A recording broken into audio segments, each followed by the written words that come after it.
Hi friends, wanted to give you an update. So many of you very kindly watched our series of shorts while we counted down to splash day and then sighed heavily with us when we didn't make it. We are still waiting on a new splash date. We'll let you know when we have something. We have a part on order from France and hopefully they will have it shipped by Tuesday. But in the meantime, we're ready to bring you some more of our projects. So today, solar. One of the things that's going to happen here is we're going to take off the old solar arch, and our welder, Roman, is going to expand it to accommodate 4 significantly larger panels than what we currently have. I'm Jerry. I'm Sean, and this is our not currently sailing catamaran, Rome. We've taken on a huge refit involving every system on the boat, turning her into exactly what we want. Let's jump back into the episode to see what project we're tackling this time. With the old arch gone, we figured we'd better finally start putting some panels back on the boat. These 2 on the coach roof are actually the smallest part of the whole project, but after sitting in a stack for more than a year, it felt really good to finally get started.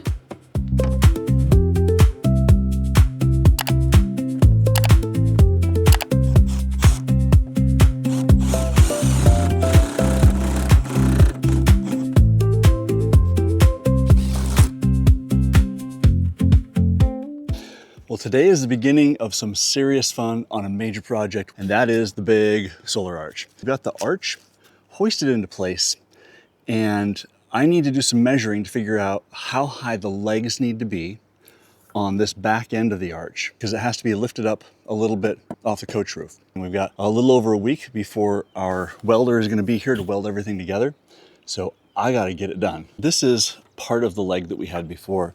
You can see where I cut the top off with a bandsaw. And this guy lands in this hole right here to support the frame, this guy. But on the old one, right here, we had a cross beam that this could attach to.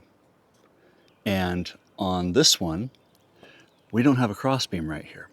So it's a little bit more complicated. I found the center. The center is right here. So I know that this is lined up, center line to the boat, which is what we want. So the next thing I've got to do is I've got to figure out the offset. How far back do I need to push it to get it lined up where it should be? I've got some blocking material here, and I'll start just pushing this out. I'm going to start with this big piece and see what that does for me.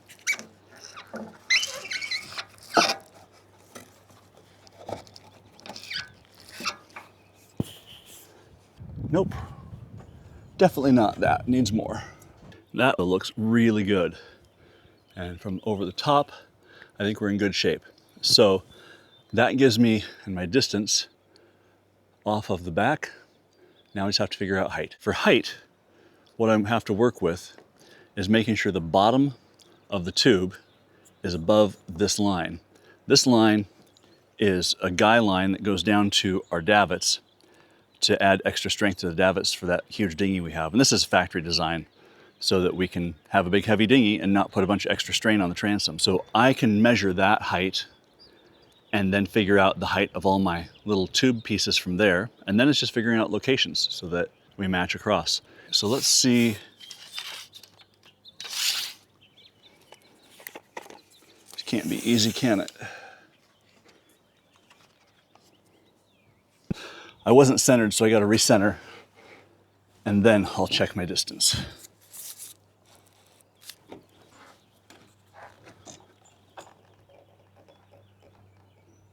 Okay, that feels better.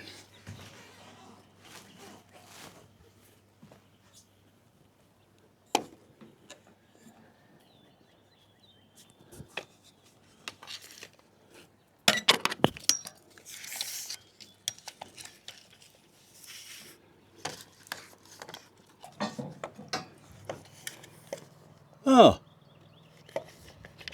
really? Who would have thought? The old adage is true. Nothing on a boat, even a catamaran, is the same on each side, ever. Feeling the underside of the roof, I can't put a hole back here because there's nowhere for it to go through. The reason they put them here is because that's where the roof is thin enough to get a leg through. So I think what we're gonna have to do is we're gonna have to put a leg this way and this way so that we can have the leg where it's supposed to be, and we'll reuse the holes and not make more holes. We're gonna run some pieces that go a long ways and hang down underneath for hanging stuff on and for a little additional support. And that means I've got to cut a bunch of pieces to length at 45-degree angles so they can be welded up and match everything else. So here we go. And that's a little long, isn't it? My first cut is just going to get a 45-degree end to work with. I'll take that, that'll work. Ear protection, and here we go.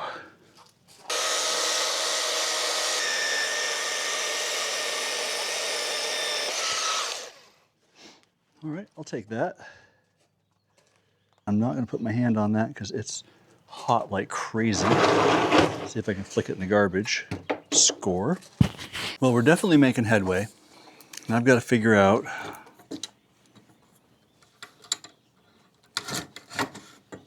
how this is gonna go. So crosswise like this, then I need the radius to be on the same plane as the 45. So I've got to put the 45 in at a 90. I've lost my tape measure. There it is.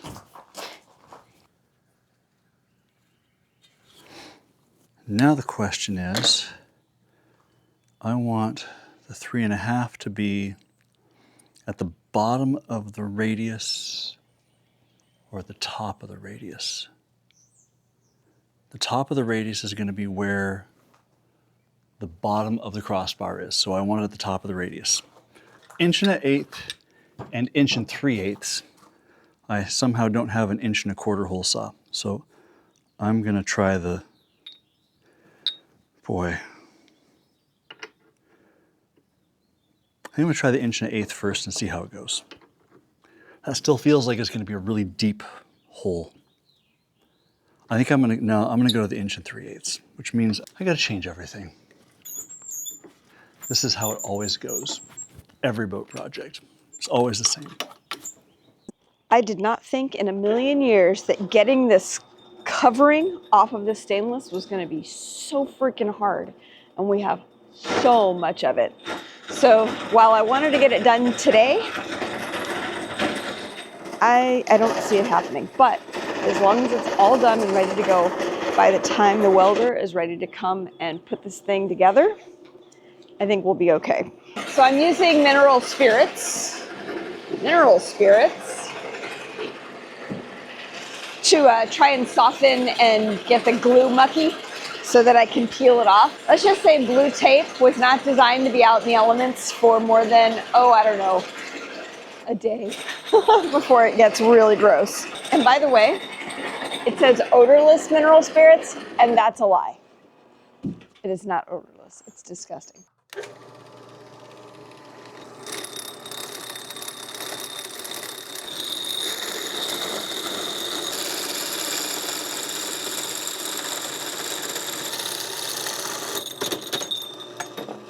Well, just over 4 minutes, 4.5 minutes to get that done. Now I've got one leg, 14 more to go. I cooked one hole saw. This one's done a lot of cuts. It's about done. There are a lot of these that we have to make. There are 3 cross braces. Each cross brace gets 5 pieces, so 15 of these. I've got 7 more that are going to be radiused with the hole saw. So it's 14 more hole saw cuts. And then I'm on to 45s and 90s. That'll be the end of these someday. I put more clothes on. It's getting cold and bugs are coming out. All the fun. Oh, did I just do something really stupid? I think I did. Yep, I did something really dumb. These needed to be 90 degrees off, and I did not make them 90 degrees off. So now I am 2 behind where I need to be. 7, 8, 9 more that I need to make. Well, such is life. It's 8:30, it's getting dark, and I'm not done. And so we got a few more cuts to make, but I finished all the small ones, and I'm moving on to the tubing we're going to use for the outdoor shower. This is the old solar arch. And while we're not using a lot of it, we've got a lot of brand new stuff, we are reusing a few things. Maybe a few is too generous. We're reusing two things.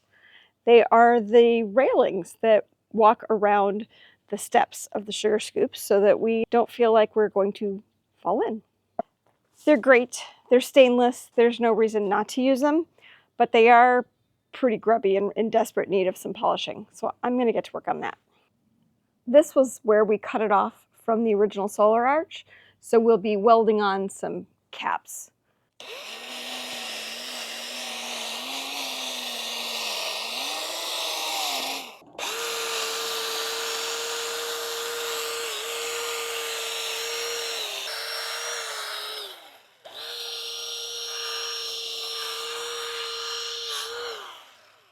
In case you were wondering, sitting in gravel is not great.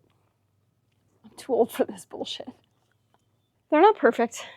If I want them to come out perfect, it's going to have to be a much bigger effort than my little handheld Milwaukee polisher and some polishing compound. And for now, this is good enough. We'll figure out how far we want to take this later, after we're in the water.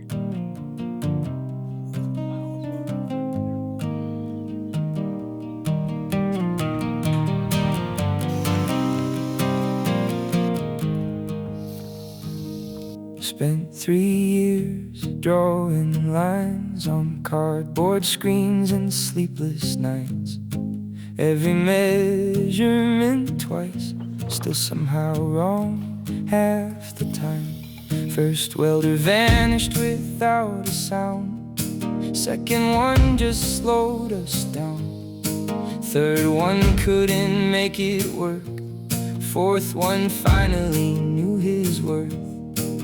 Now the batteries are full by noon, right here in the boatyard dust. After all the cutting, grinding, wiring, too determined to leave it unfinished.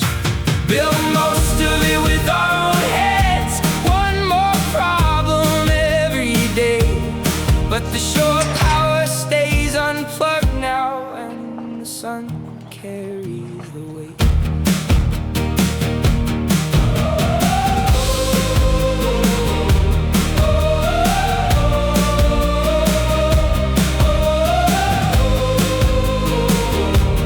Saved a few parts from the old arch, everything else a fresh new start. Stainless sticks laid out in rows, cut and shaped by hand below.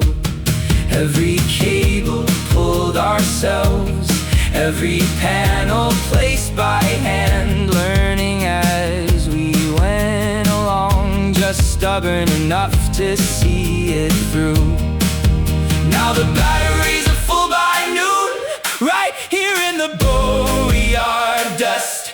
After all the planning and frustration, too determined to leave it unfinished. More than 3,000 watts above our heads, 48 volts humming low. Longest project on this boat, best one we've ever known.